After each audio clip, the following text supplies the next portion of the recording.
प्यारे बच्चों नमस्कार। आज की ऑनलाइन क्लास में आपका स्वागत है। प्यारे बच्चों, आज हम सामाजिक विज्ञान कक्षा 7 हमारा पर्यावरण कार्य पुस्तिका पाठ नंबर 4 वायु को हल करने वाले हैं। तो जो बच्चे चैनल पर नए हैं या जिन बच्चों ने अभी तक चैनल को सब्सक्राइब नहीं किया, सब्सक्राइब कर लें, लाइक कर दें और शेयर कर दें। तो शुरू करते हैं आज की क्लास।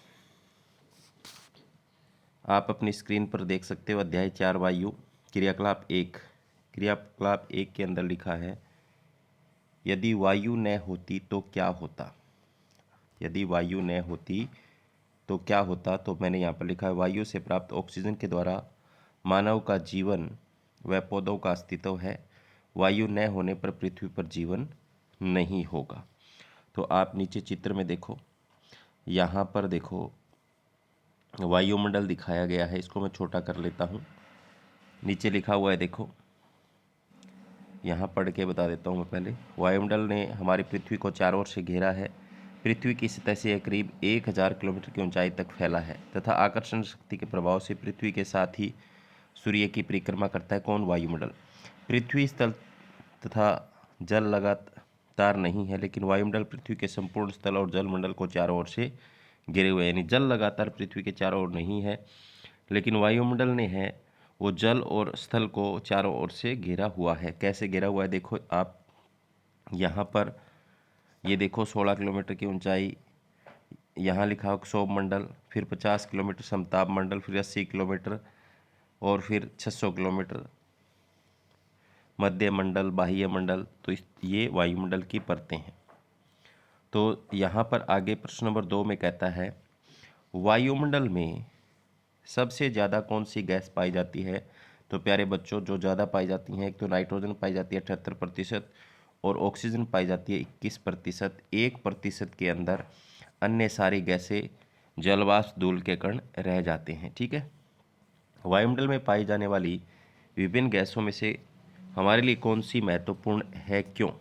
तो प्यारे बच्चों, ऑक्सीजन महत्वपूर्ण है क्योंकि यह सजीवों की प्राणवायु है, क्योंकि यह सांस लेने में इस्तेमाल की जाती है। यदि वायुमंडल में ओजोन परत नहीं होती तो क्या होता। सूर्य की पराबैंगनी हानिकारक विकिरणें पृथ्वी पर पहुंचती, जिससे सब कुछ जलकर राख हो जाता। दिखाया गया चित्र बैरोमीटर का ये किस काम आता है। तो यह वायुदाब मापने का एक यंत्र है जिसमें पानी, हवा या पारे का प्रयोग होता है। कौन सा? ये वाला। वायुदाब की इकाई क्या है। तो यहाँ पर मैंने लिखा हुआ है, क्या होती है प्यारे बच्चों, मिलीबार होती है। यहाँ पर एक प्रयोग दिया हुआ, देखो हवा का दबाव हमेशा नीचे की ओर होता है, यह ऊपर तथा चारों ओर होता है। इसको समझने के लिए एक प्रयोग करते हैं। एक खाली गिलास लो, इसमें पानी भरो और पानी बाहर छलकने लगे। एक मोटा कागज़ लो, इस पानी से भरे गिलास को ढक दो। अपना एक हाथ इस ढके कागज़ पर रखते हुए गिलास को पलट दो और धीरे से अपना हाथ डालो। देखो क्या होता है। तो आप क्या देखोगे, ये जो गत्ता है वो नीचे नहीं गिरता है। तो क्या गिलास का पानी नीचे गिरता है? नहीं। ऐसा क्यों होता है? तो प्यारे बच्चों, वायु दाब के कारण ऐसा होता है। नीचे वायु दाब ज़्यादा है, जिससे गत्ता चिपका रहता है। वायुमंडल की कौन सी परत पृथ्वी के निकट पाई जाती है। तो हमने देखा था चित्र में, कौन सी पाई जाती है, अक्षोभ मंडल। अक्षोभ मंडल में किस तरह की घटनाएं होती हैं। तो मौसम से संबंधित घटनाएं जैसे कोहरा, धुंध, ओस, वर्षा, तड़ित गर्जन, ये सभी होती हैं। सूर्य से आने वाली हानिकारक पराबैंगनी विकिरणों से हमें कौन सी गैस बचाती है। तो प्यारे बच्चों, ओजोन परत बचाती है, जो किस गैस से बनी हुई, ओजोन गैस से बनी हुई है। और समताप मंडल में जो है, समताप मंडल को समताप मंडल क्यों कहते हैं। तो प्यारे बच्चों, नाम में ही इसका उत्तर है। वायुमंडल का तापमान लगभग वहाँ पर क्या रहता है, समान रहता है। तुम्हारे लिए सबसे महत्वपूर्ण मंडल कौन सा है। तो प्यारे बच्चों, सबसे महत्वपूर्ण मंडल है अक्षोभ मंडल, क्योंकि यह पृथ्वी के पास का मंडल है। इसमें अन्य गैसों के साथ जलवाष्प तथा धूल की कणिकाएं होती हैं। धूल कणों के चारों ओर जलवाष्प संघनित होने से बादल बनते हैं तथा वर्षा पृथ्वी को अधिक गर्म तथा ठंडा होने से बचाती है। तो अक्षोभ मंडल हमारे लिए बहुत महत्वपूर्ण है।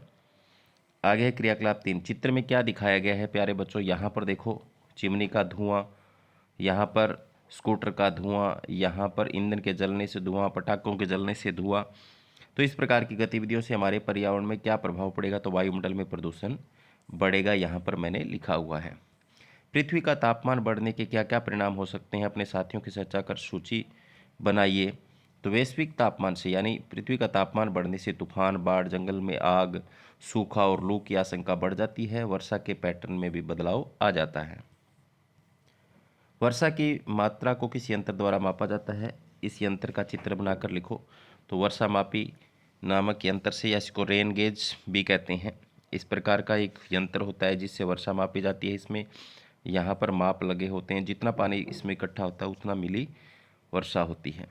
अपने साथियों से चर्चा करके लिखो कि वायु गर्म कैसे होती है। तो यहाँ पर मैंने लिखा हुआ है, सूर्य पृथ्वी की सतह को गर्म करता है, तो इससे वायुमंडल भी गर्म हो जाता है।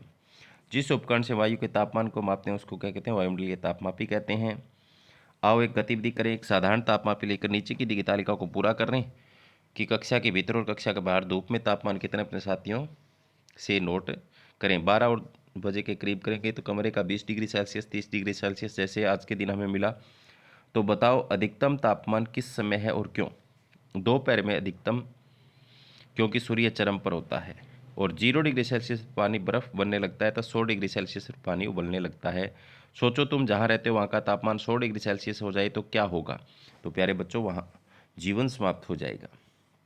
शिक्षक से चर्चा कर भारत के उन स्थानों के नाम लिखो जहाँ तापमान 0 डिग्री सेल्सियस से नीचे चला जाता है। तो वो है सोनमर्ग, मनाली, लद्दाख, सियाचिन ग्लेशियर, जहाँ का तापमान नीचे चला जाता है। तुम जान रहे थे वहाँ सर्दी में न्यूनतम तापमान कितना रहता है, पता करके लिखो। तो जैसे आप अपने हिसाब से लिख सकते हैं, मैंने यहाँ पर अपने हिसाब से लिख दिया है 7 से 19 डिग्री सेल्सियस। वायु और पवन में क्या अंतर है? तो वायु क्या होती है और पवन क्या होती है? तो गतिशील वायु को पवन कहते हैं। तो अब आप समझ गए हो वायु और पवन में क्या अंतर है। भारत में वर्षा कौन सी पवनें लाती है? तो मानसूनी पवनें लाती हैं।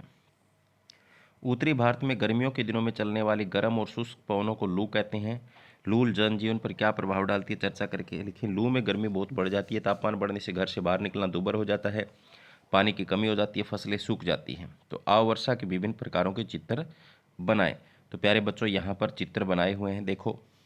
ये पर्वतीय वर्षा का चित्र है, ये चक्रवातीय वर्षा का चित्र है और ये संवहनी वर्षा का चित्र है। तो आप भी इस तरीके से चित्र बना लेना। आगे है, वायु में आर्द्रता को किस उपकरण से मापते हैं? तो यहाँ पर मैंने लिखा हुआ है किस से मापते हैं, हाइग्रोमीटर या आर्द्रता मापी से मापते हैं। अपने अध्यापक से आर्द्रता मापने का उपकरण लेकर लाओ, आओ और पता करो इस समय वातावरण की आर्द्रता कितनी है। जैसे मैंने मापा 47 डिग्री है। वर्षा के समय अगर मापेंगे तो 68 डिग्री, या आपकी कम ज़्यादा भी हो सकती है। वर्षा क्यों जरूरी? अपने साथियों से चर्चा कर सूची बनाओ। वर्षा जल चक्र व ऋतु चक्र का आवश्यक हिस्सा है। यह पृथ्वी की तपिश को कम करती है, जीवन के लिए जल उपलब्ध कराती है। तो प्यारे बच्चों, आज के इस क्लास में अध्याय 4 वायु हमने पूरा कर लिया है और उम्मीद करता हूँ कि आपको समझ में आया होगा। धन्यवाद।